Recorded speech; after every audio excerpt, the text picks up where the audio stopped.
On peut commencer le bijou à partir de deux façons. Soit on va travailler directement dans le métal, puis là on va utiliser de la plaque ou du fil, ou soit on va travailler dans la cire, puis là on va sculpter la cire, ça va nous donner un bijou vraiment plus organique.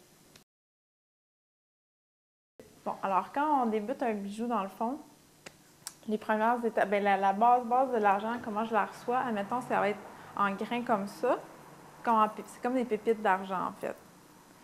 Puis ces pépites-là, en fait, je vais les transformer soit en plaques ou soit en fil, tout dépendant quel type de bijou je vais faire.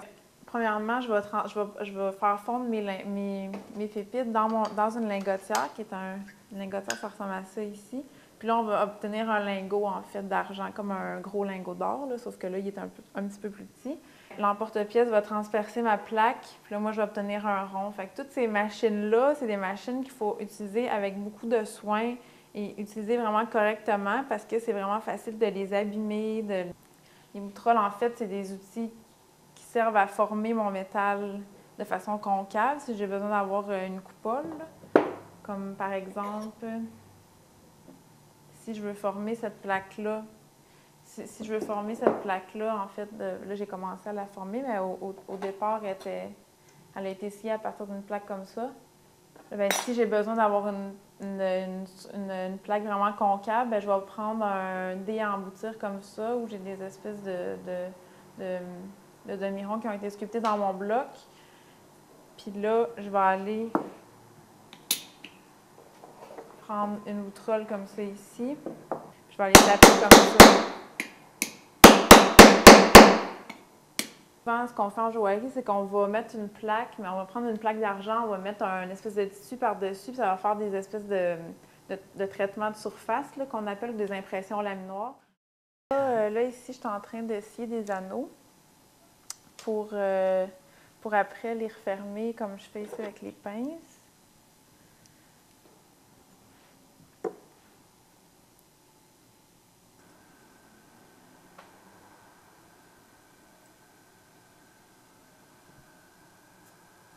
Là, dans le fond, je dépose mon paillon de soudure sur l'anneau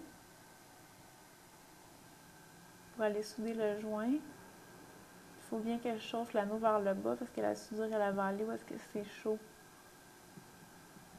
Il faut que j'en rajoute parce qu'il en manque un petit peu.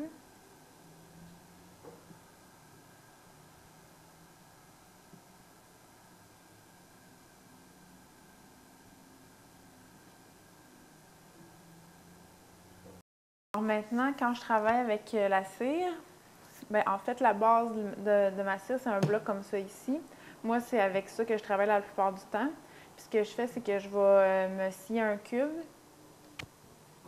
J'ai un cube comme ça ici que je vais découper. Puis là, à partir de ce cube-là, je vais aller découper mes formes que je vais aller coller sur chaque face. Puis à partir de là, je vais sculpter ma pièce. Il y a plein de couleurs de cire, il y a plein de différentes formes de cire. Comme ici, il y a des plaques comme ça de cire qu'on peut acheter à différentes hauteurs, différents diamètres de plaques. Il y a des fils comme ça de cire aussi qu'on peut acheter, qu'on peut former. Il y en a des plus gros, il y en a des plus petits, il y en a de quasiment tous les diamètres. Il y en a des triangles, il y en a des carrés, il y en a des rectangles, des demi-ronds, des ronds complets. Je suis en train de sculpter une bague. Alors, fait qu'en fait, pour que ça soit le plus droit possible, il faut travailler un peu comme une machine. Fait que moi, ce que je fais, c'est que je compte dans ma tête tout le temps chaque coup que je fais. Puis je vais tourner ma pièce, puis je vais refaire le même nombre de coups à chaque fois. Puis en travaillant comme ça, j'ai remarqué que mes blocs étaient vraiment plus droits et toutes mes formes, finalement, à la fin, étaient vraiment plus balancées puis mieux sculptées.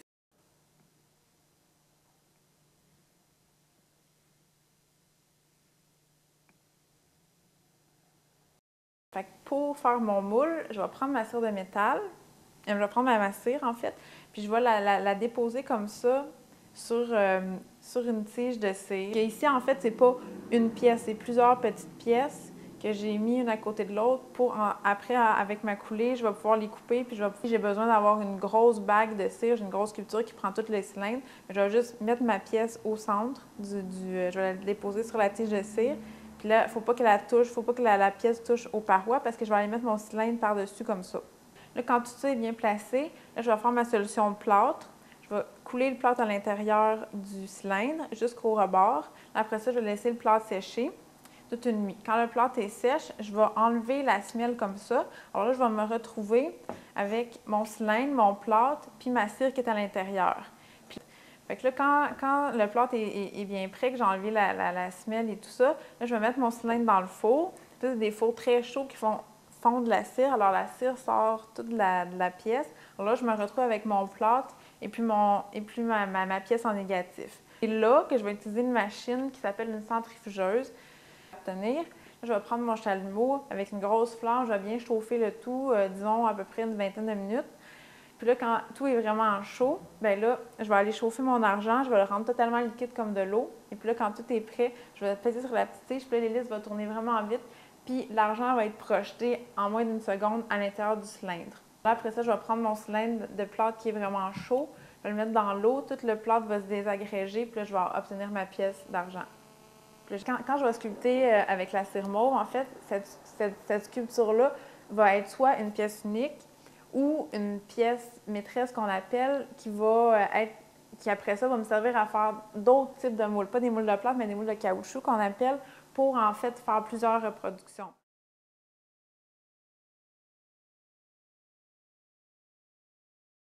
Comment je transforme en fait de la dentelle vraiment de coton en argent 925. Fait qu'en fait, ce que je fais, c'est que je coupe des petits bouts comme ça de dentelle que je vais tremper dans un mélange de fécule de riz et d'eau. Puis là, ça solidifie vraiment beaucoup ma dentelle. En fait, c'est comme un procédé que ma grand-mère utilisait quand elle était plus jeune pour rendre des jupons ou les cols de chemise vraiment solides. Je vais prendre ma dentelle qui est vraiment solide, puis je vais la mettre un espèce de spray, un vernis en spray que j'achète comme ça en canette. Là. Puis là, je vais tout l'asperger ma dentelle. Puis là, ça va devenir vraiment liquide. Puis en plus, ça va la sceller. Fait que là, pour le reste, c'est le même principe de couler que j'ai expliqué tout à l'heure. Je mets à la place d'avoir de la cire, là, je mets ma dentelle dans le plâtre. Puis après ça, je mets le plâtre dans le four. Puis là, la dentelle s'évapore. Puis là, j'obtiens un négatif. Je fais ma coulée.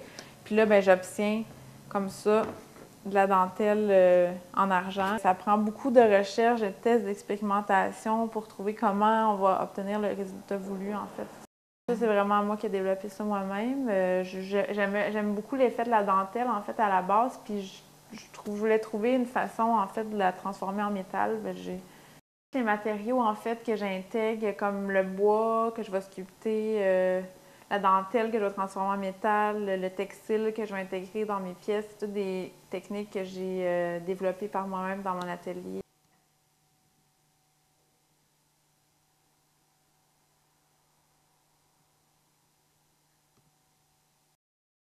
Alors ici, c'est mon espace galerie qui est situé juste en avant de mon atelier. Alors, c'est ici que je reçois mes clients sur appel seulement parce que j'ai pas de vitrine sur la rue. Je suis dans un building commercial, fait qu'on me voit pas sur la rue. Puis, de toute façon, c'est mieux comme ça parce que moi, j'ai vraiment besoin de travailler à mon atelier. Puis, ça me convient de recevoir des clients, mettons, une fois par semaine quand ils m'appellent. Mais souvent aussi, ce que je vais faire des expositions. Dans ma galerie, ici, comme je participe aux Journées de la culture, puis je fais une porte ouverte par année.